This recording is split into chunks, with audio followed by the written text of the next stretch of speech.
اب یہ ایک دعا ہے، اچھا یہ وہ دعا جو آیت اللہ سیستانی نے اپنے فتووں کی ایک کتاب میں بھی نقل کی کہ اس دعا کو پڑھو اللہ تمہارا مسئلہ حل کرے گا، دنیا کا کوئی ناممکن کام بھی ہے یہ دعا پڑھ لو تمہارا مسئلہ حل ہو جائے گا۔ بسم اللہ الرحمن الرحیم۔ قرآن ہسٹری کی کتاب نہیں ہے، ہدایت کی کتاب۔ تو ایسی بحثوں میں قرآن پڑھتا ہی نہیں ہے جس کا ہماری ہدایت سے کوئی تعلق نہ ہو، جس کا ہسٹری سے تعلق۔ لقمان نبی تھے کہ نبی نہیں تھے اس سے ہمارا کوئی تعلق نہیں، تو اس لیے قرآن نے کوئی ذکر نہیں کیا۔ ان کا ایک واقعہ اور ہے، کسی نے ایک بار ان سے پوچھا،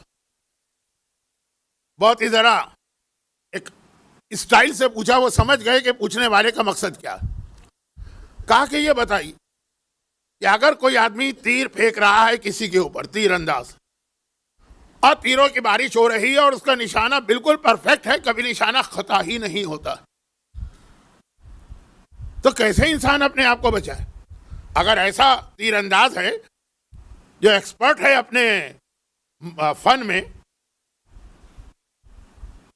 پچھلے دنوں میں پاکستان کے کسی گولڈ میڈل کے حوالے سے بہت سارے لوگوں کی توجہات اور کیسے اور کیا کہہ کے پھینکا گیا نیزہ اور یہ اور وہ ساری باتیں، تیر انداز ایکسپرٹ، ایک تیر بھی اس کا خطا نہیں ہوتا۔ اب لقمان سمجھ گئے کہ کہنا یہ چاہ رہا کہ اگر اللہ ہمارے گھر پہ مصیبتیں بھیج رہا اور اللہ اگر ہمارا امتحان لینے کے لیے صحیح، تو پھر تو ہماری کہیں پناہ کی جگہ ہی نہیں۔ دنیا میں بڑے سے بڑا طاقتور ظالم فرعون ہو، نمرود ہو، شداد ہو، بڑے سے بڑی طاقت ہو، بڑے سے بڑا ظالم ہو، ساری اپنی طاقت کے باوجود وہ ہمارا کچھ نہیں بگاڑ سکتا اگر ہم اللہ کی پناہ میں چلا جائیں۔ اللہ سے بڑا تو کوئی نہیں ہے نا، تو جتنا بڑا طاقتور کیوں نہ ہو، ایک ہمارے پاس راستہ ہے بچنے کا، اللہ کی پناہ۔ اگر اللہ وہ ہم پر مصیبتیں نازل کر رہا ہے تو ہم اس سے بچ کے کہاں جائیں؟ ایک اور حدیث، پوری حدیث نہیں پڑھنا ہے کیونکہ وہ پوری حدیث ہی 40 منٹ لے لیتی ہے، لیکن ہے حدیث اس امام معصوم کی کہ جس کو ایک طرح سے آپ اس پوری صف اعضاء پہ پرسا بھی دیتے ہیں، اور جس نے یہ صف اعضاء بچھائی کہ چوتھے امام کے پاس جا رجل الى علی ابن الحسین فقال انا رجل حسن فاذنی بموعظہ لا اصبر عن المعصیہ فاذنی بموعظہ۔ چوتھے امام کے پاس ایک شخص آتا ہے اور کہتا ہے کہ مولا میں گناہ گار تو بہت ہوں۔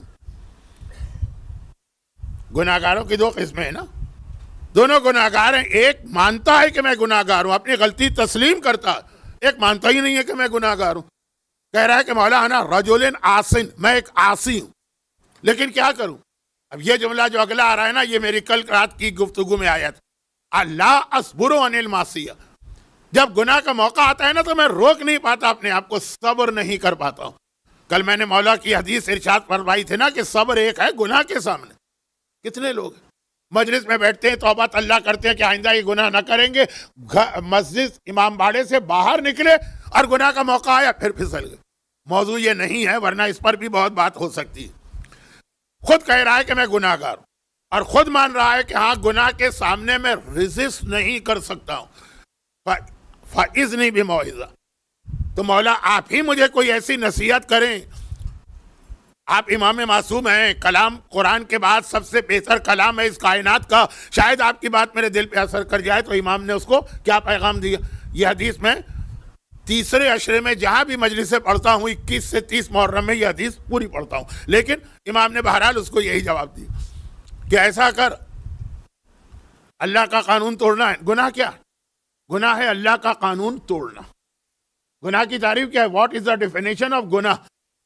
جو قانون اللہ نے بنایا، انسان جہاں جاتا ہے وہاں کے قانون کا احترام کرتا، دل نہ بھی چاہے تو قانون کو ماننا پڑتا، عقل قبول نہ بھی کرے کہ ایک ایسا قانون ہے تو اگر وہاں ہو تو قانون ماننا پڑے گا۔ گناہ اللہ کا قانون ہے۔ امام نے کیا جواب دیا؟ امام نے کہا اگر گناہ کا دل ہی چاہے تو ایسا کر کہ اخرج من ولایت اللہ واظلم ما شئت، جہاں جہاں تک اللہ کی حکومت ہے اس سے باہر چلا جا، پھر جو گناہ دل چاہے کر لے۔ بھئی جس ملک کا قانون توڑنا ہے، آپ کا دل چاہ رہا ہے آپ اس ملک سے کسی اور ملک میں چلے جائیے، توڑ دیجئے قانون۔ اس نے وہی جواب دیا جہاں سے میں نے بات شروع کی، خداوند کہ مولا خداوند کی حکومت تو ساری کائنات میں، آدمی کہاں جائے؟ تو اب وہی لقمان سے سوال ہو رہا ہے، فرعون اور نمرود اور شداد ہم پہ ظلم کریں، میں آگے نام نہیں لینا چاہتا, وہ خود اپنے ذہن میں لے آئیے. تو ہمارے پاس ان سے بچنے کا طریقہ ہے اللہ کی بنا, لیکن خود اللہ کی طرف سے اگر ظلم نہ ہو, مصیبت آئے, کہاں جائیں؟ لقمان حکیم نے کہا بہت ہی آسان, بہت ہی آسان. جو سب سے مشکل کام ہے کہ اللہ اگر ہمارے گھر میں مصیبت لائے, کیسے بچیں؟ کون ہمیں پناہ میں دے گا؟ کس کی پروٹیکشن میں ہم جائیں تو وہ اللہ کی طرف سے آنے والی مصیبت کو روک سکتے ہیں, جو اس کے خیال میں ناممکن سوال تھا. اور لقمان نے مسکرا کے کہا بہت ہی آسان ہے یہ تو. اگر تیر انداز کے تیر سے بچنا ہے تو جا کے اس کے پہلو میں کھڑے ہو جاؤ, وہاں کوئی تیر تم تک نہیں پہنچے گا. اب ذہن میں تصویر لائیے کہ اگر تیر انداز تیر پھینک رہا ہے دائیں بائیں سامنے چاروں طرف, جو بالکل پہلو میں کھڑا ہے وہاں تیر کیسے آئے گا؟ اتنا تو اناڑی سے اناڑی تیر انداز بھی وہ نہیں کر سکتا ہے. یعنی اللہ کی طرف سے جو مصیبت آ رہی ہے اس سے بچنا ہے تو اللہ ہی کی پناہ میں چلے جاؤ. اور اللہ کی پناہ کا ایک نام ہے دعا. اللہ کی پناہ کا ایک نام ہے, بہت سارے مختلف طریقے, ایک نام ہے دعا. تو اب یہ دعا کے حوالے سے ایک چھوٹی سی بات عرض کر رہا ہوں, تاکہ جو 7-8 دن مسلسل مومن کے امتحان کی بات ہوئی, اور میری مجلسوں سے چھوڑ دیجئے, یہ تو طالب علمانہ انداز میں ہوتی ہیں. آج کا مومن اتنی مصیبتوں میں ہے کہ دعاؤں کے لیے اتنے ہاتھ پاؤں مار رہا ہے کہ جو میں نے ایک چھوٹی سی بات کہہ دی تھی, بڑی سے بڑی مجلس سن لیجئے, 2000 ویورز ہوں گے, لیکن دعا والی مجلس آپ دیکھیے جس میں کوئی عمل بتایا گیا 80,000. یہ 80,000 نے وہ کلپ دیکھا, دلیل اس بات کی ہے کہ لوگ تڑپ رہے ہیں, فرسٹریٹڈ. اب یہ ایک دعا ہے. اچھا, یہ وہ دعا جو آیت اللہ سیستانی نے اپنے فتووں کی ایک کتاب میں بھی نقل کی. فتووں کی کتاب میں نہ حدیثیں آتی, کیونکہ فتویٰ کا مطلب ہی ہے کہ قرآن کی ساری آیتیں اور حدیثیں ملا کر اس کا جو نتیجہ ہے وہ آپ کے سامنے پیش کیا گیا. تو ہر فتوے کا مطلب ہے کہ اس کے پیچھے ساری حدیثیں ہیں, لیکن وہ حدیثیں کوٹ نہیں کی جاتی, اور نہ ہی فتووں کی کتاب میں دعائیں آتی. مگر اس مسئلہ شرعی میں آیت اللہ سیستانی نے اپنی وہ کتاب A Code of Practice for Muslims Living in the West, ان مسلمانوں کے لیے مسائل جو مغرب میں رہ رہے ہیں, ویسٹ میں, جس کا اردو ترجمہ ہے جدید فقہی مسائل. کیونکہ اگر اس کا اردو ترجمے میں وہی نام لکھ دیتے تو انڈیا پاکستان کے مومنین تو یہ کتاب بند کر کے طاق میں رکھ دیتے کہ اس سے ہمارا کیا تعلق, یہ کینیڈا والا پڑھے کہ امریکہ والا پڑھے, ہم کیوں پڑھے. تو نام اس لیے رکھا گیا کہ جو انڈیا پاکستان کے لوگ ہیں وہ بھی یہ کتاب پڑھیں, کیونکہ مسائل سب کے لیے ایک جیسے. اس میں ایک نوجوان نے سوال کیا کہ میں یہاں تعلیم حاصل کرنے آیا ہوں, فیسیں بہت زیادہ ہیں, چنانچہ جو گورنمنٹ کا قانون ہے ہر مغربی ملک کا کہ اتنے گھنٹے ایک اسٹوڈنٹ کام کر سکتا ہے, اتنی اس کو اجازت. فل ٹائم جاب کی اجازت تو نہیں ہوتی اسٹوڈنٹ ویزے پہ, اتنے 20 گھنٹے مثلاً ایک ہفتے میں. اب میں کام کر رہا ہوں تو کام تو مجھے ایسے ہی ملتے ہیں, فل ٹائم تو جاب نہیں کر سکتا تو وہ جاب بھی نہیں ملتا. کسی پیٹرول اسٹیشن پر, کسی سپر مارکیٹ میں, کسی ڈپارٹمنٹل اسٹور میں, تو یہاں میں جو مجھے جاب ملتا ہے اس کے اندر مثلاً ایک گروسری شاپ یا سپر مارکیٹ.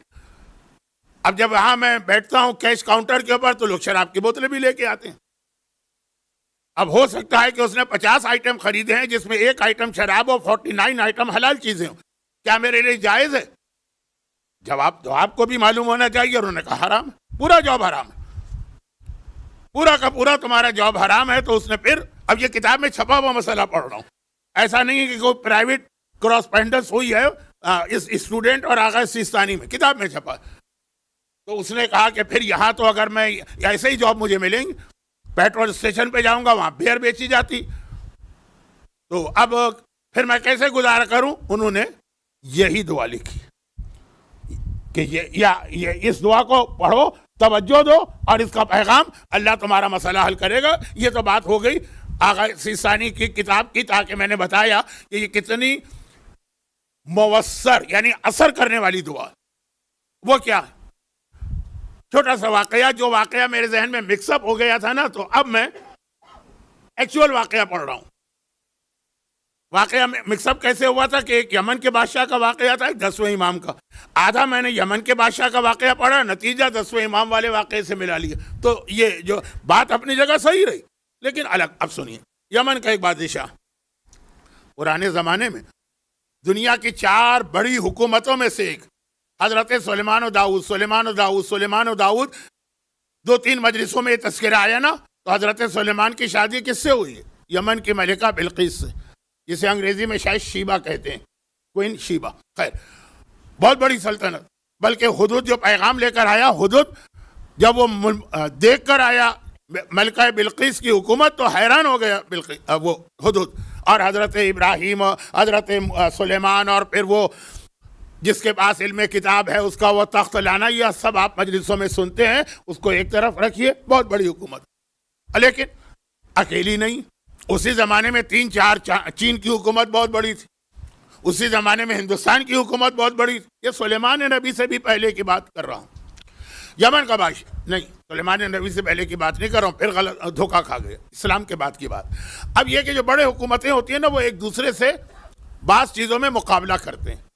یعنی کسی کے پاس کوئی ایسی یونیک چیز آ جائے جو دوسرے کے پاس نہیں، تو وہ فخر کے ساتھ دکھاتا ہے یہ میرے پاس ہے، بتاؤ تمہارے پاس ہے کہ نہیں. اس کے پاس ایک بہت بڑا موتی آ گیا، مرغی کے انڈے سے بڑا. اتنا بڑا موتی. آج بھی نیوز آ رہی تھی کہ دنیا کا دوسرا بڑا ہیرا نکلا ہے، پتہ نہیں 40 کا دن تھا. میرے پاس تو ان فضولیات کا وقت نہیں تھا کہ میں تفصیل پڑھتا. اب وہ جو ہے دنیا کے مختلف بادشاہوں کو دکھاتا ہے، بلوا کے ان کے وزیروں کو، سفیروں کو، یہ ہے ہمارے پاس. ایک فخر کی چیز ہوتی ہے. ہندوستان کے لوگ تاج محل دکھائیں گے، فخر کی چیز. میں اور مثالیں نہیں دے رہا ہوں، ذرا سا اس کے اندر سینسیٹیو باتیں آ جائیں گی. اب یہ اتنا قیمتی موتی ہے، اتنا بڑا موتی، دنیا میں اس کی کوئی مثال ہی نہیں ہے کہ خاص اس نے اپنے غلام کو، جو ایکسپرٹ تھا ہیرے جواہرات اور موتیوں کا، ساری ڈیوٹی سے فارغ کر کے یہ موتی اس کے کسٹڈی میں دے دیا. کہا یہ بیت المال میں بھی نہیں رکھوں گا، وہاں تو آنا جانا رہتا ہے خزانچی کا، ہو سکتا ہے کہ کبھی اس کا ہاتھ لگ جائے، ٹوٹ جائے، خاص تم اپنے گھر میں رکھو، بس اسی کی حفاظت کرو، تمہارا اور کوئی کام نہیں. ایک طرح سے غلام کے لیے تو بہت آسانی ہو گئی، ساری محنت، ساری مشقت ختم ہو گیا. گھر میں سوچا بہت اچھا ہوا. اب گھر میں پہنچا، اس کے گھر میں یہ چیز پہنچی تو گھر والے وقتاً فوقتاً دیکھتے ہیں دور سے. اس کا ایک چھوٹا سا بچہ، ایک بار اس کی نگاہ پڑ گئی، مچل گیا کہ یہ مجھے میرے ہاتھ میں دو. بچے تو چاند بھی آپ سے مانگتے ہیں نا کہ چاند بھی ہمارے ہاتھ میں دو، بچہ تو بچہ ہی ہے نا. اب یہ غلام پتا ہے کہ کتنی بڑی ذمہ داری ہے، کیسے اس کے ہاتھ میں دے. جتنا سمجھا رہا ہے، توجہ کو ہٹا رہا ہے، لیکن مشہور ہے کہ 3 ضدیں تو مشہور ہے نا، بادشاہ کی، عورت کی، بالغ بچے کی. او مسئلہ جا رہا ہے، ماں جائے، خالہ جائے. اچھا میں فضول باتیں کروں تھوڑی. خلاصہ یہ ہے کہ آخر کسی بڑھیا نے کہا، نانی نے، دادی نے، کہ دے دو نا 1 منٹ کے لیے. ہم سب کھڑے، وہ 1 منٹ ہی غضب ہو گیا، بچے کے ہاتھ میں موتی گیا، پھسل کے گرا، 2 ٹکڑے ہو گئے. 2 نہیں، اس سے بھی زیادہ. 2 ٹکڑے نہیں ہوئے، غلام کی جان نکل گئی. اب کیا کرے؟ لیکن ایک چیز تو ٹوٹ گئی نا، کیا کرے؟ ٹوٹے ہوئے ٹکڑے تو اٹھا کے رکھ دیے، لیکن ہر وقت دل میں ڈر ہے کہ اب جو بادشاہ بلائے گا، کوئی بھی آئے گا نا، کوئی ایمبیسڈر بلایا جائے گا، میں بھی مارا جاؤں گا، میرا سارا گھرانہ بھی. کیا کرے؟ ایک دوست نے دیکھا یہ بہت پریشان ہے. اب ہر دوست سے بات بھی نہیں کہہ سکتا، کیونکہ بات کیا، ہونٹوں سے نکلی، کوٹھوں چڑھی، ادھر آپ کی زبان سے بات نکلی، پھیل گئی وہ دنیا میں. لیکن یہ بہت ہی اس کا مخلص اور قریبی دوست تھا. باقی دوستوں نے بھی پوچھا کیا بات ہے، آج کل تم موڈ میں نہیں لگ رہے ہو، محفلوں میں بیٹھتے ہو تو اس طرح چہکتے نہیں ہو، کھانوں میں جاتے ہو تو اس طرح کھاتے نہیں ہو، حالات اور طبیعت نہیں ٹھیک ہے، تمہیں غلط. یہ دوست بہت قریبی تھا، وہ پیچھے پڑ گیا. کہا یہ مسئلہ، میری جان جا چکی ہے، میں مر چکا ہوں، آلریڈی میں مر چکا ہوں. کہا ایک کام کرو. پھر اس نے امام کا حوالہ دیا، چھٹے امام کا، کہ انہوں نے یہ فرمایا ہے کہ اگر دنیا کا کوئی ناممکن کام بھی ہے، یہ دعا پڑھ لو، تمہارا مسئلہ حل ہو جائے گا. اس نے سنا، پہلے تو ذرا ہنسی آئی اس کو تھوڑی سی. کہا یہ دعا ہے، اس سے ٹوٹا ہوا موتی تو نہیں جڑ سکتا ہے نا، تو ناممکن کام ہو گیا. جیسے موتی کا ٹوٹنا ایسا ہے جیسے کسی انسان کا مر جانا. وہ کون سی دعا ہے جو مردے کو زندہ کر دے؟ اس نے کہا اچھا ایک بات، تمہارے خیال میں ناممکن کام ہے نا، لیکن اگر یہ دعا پڑھ لو گے کوئی نقصان ہے؟ ہاں نقصان تو کوئی نہیں، یہ دوا تو ہے نہیں کہ مثلا آپ نے کہا یہ دوا میری بیماری کی نہیں ہے، کسی نے کہا اچھا کھا لو. نہیں، اگر آپ کے لیے وہ دوا نہیں ہے تو دوا تو نقصان دہ ہو جائے گی آپ کے لیے، دعا تو نہیں نا. کہا جب نقصان نہیں ہے پڑھتے رہو. ڈوبنے والا تو تنکے کو بھی سہارا سمجھتا ہے، عربی کا محاورہ ہے، اردو میں بھی رائے. دعا شروع کر. ابھی دعا شروع کے ہوئے 3 دن ہوئے تھے، بادشاہ کی طرف سے پیغام آ گیا کہ وہ جو موتی میں نے تمہارے پاس رکھوائے تھے نا، فوراً آ جاؤ دربار کے اندر، ایک ضروری کام. ابھی دوڑا دوڑا گیا، لیکن کیا سوچ کے گیا کہ وہ امام کی دعا میں نے پڑھی. 2 مہینوں سے مسئلہ ٹل رہا تھا، یہاں 3 دن میں نہیں ہوا، میری جان چلی گئی. یہ تو الٹی ہو گئی نا. لیکن اب بادشاہ کا حکم ہے، حکم حاکم. دوڑا دوڑا گیا. کہا کیا بات ہے موتی کے بارے میں. کہا کہ جاؤ گھر میں جلدی سے موتی کو توڑ کے اس کو پیس کے اس کا پاؤڈر بنا کے لے کے آ جاؤ. کیا کہا اس نے بادشاہ نے؟ غلام کو یقین نہیں آ رہا. کیا کہا اس نے؟ موتی کو توڑوں اور اسے پیس کے اس کا پاؤڈر بنا کے لاؤ؟ یہ میں نے صحیح سنا ہے کہ دھوکہ ہو رہا ہے؟ بادشاہ نے کہا جلدی کرو، جلدی، میرے پاس وقت نہیں. اب یہ کیا بات ہوئی؟ پتا چلا کہ اس دوران ایک مسئلے کا بادشاہ کو سامنا کرنا پڑ رہا تھا، کیونکہ یہ تو لگا ہوا تھا اپنے اور اپنے گھر والوں کی موت میں. جب آدمی اتنا پریشان، اس کو پتہ ہی نہیں چلتا بریکنگ نیوز کیا چل رہی. آپ کے گھر کے اندر اگر اتنی بڑی خدا نخواستہ پریشانی آ جائے، آپ ٹی وی بھی نہیں دیکھیں گے، آپ واٹس ایپ کے میسج بھی نہیں دیکھیں گے. تو اس کو پتہ ہی نہیں کیا تھا. ہوا یہ تھا کہ بادشاہ کا ایک ہی بیٹا اکلوتا، اور وہ کافی بیمار پڑ گئے. سارے طبیبوں نے علاج کیا، ناکام رہے. بادشاہ نے اعلان کیا بھاری انعام دوں گا. ایک طبیب آ گیا، یعنی ڈاکٹر. اب اس نے اس بچے کو دیکھا، بادشاہ کا اکلوتا بیٹا ہے، اس کے بعد وارث بننے والا. آج اردو کا ایک محاورہ استعمال کر رہا ہوں. بچے کو اس نے دیکھا تو پہلے ہنسا پھر رویا. مقصد یہ کہ پہلے تو وہ خوش ہوا پھر غمگین. پہلے ہنسا پھر رویا. بادشاہ نے کہا کیا ہوا؟ کہا یہ وہ بیماری ہے جس کا علاج ساری دنیا میں ایک ہی ہے، جو میرے پاس ہے، کسی اور کے پاس نہیں. تو ہنسا اس لیے کہ میں اس کا ایکسپرٹ ہوں، ماہر ہوں. اور رویا اس لیے کہ اس کی جو دوا ہے نا وہ آپ کو کبھی نہیں مل سکتی. کہا دوا کیا؟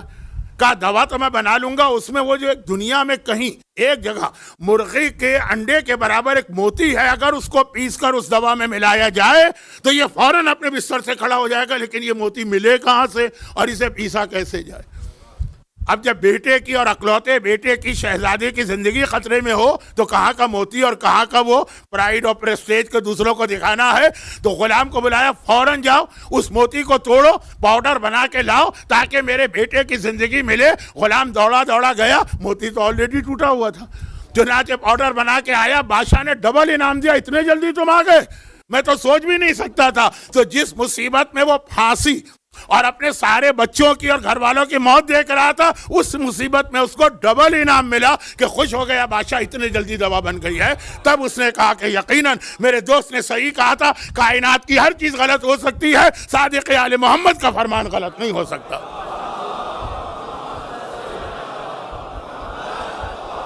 اب وہ فرمان کیا ہے؟ وہ فرمان کیا ہے؟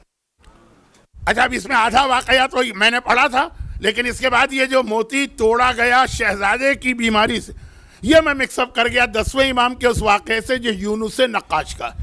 وہاں بھی ایسے ایک واقعہ یونس کا. 10ویں امام کا نام تیسری بار آ جا رہا ہے 2 دن کے اندر اندر. زیارت کے حوالے سے بھی نام آیا.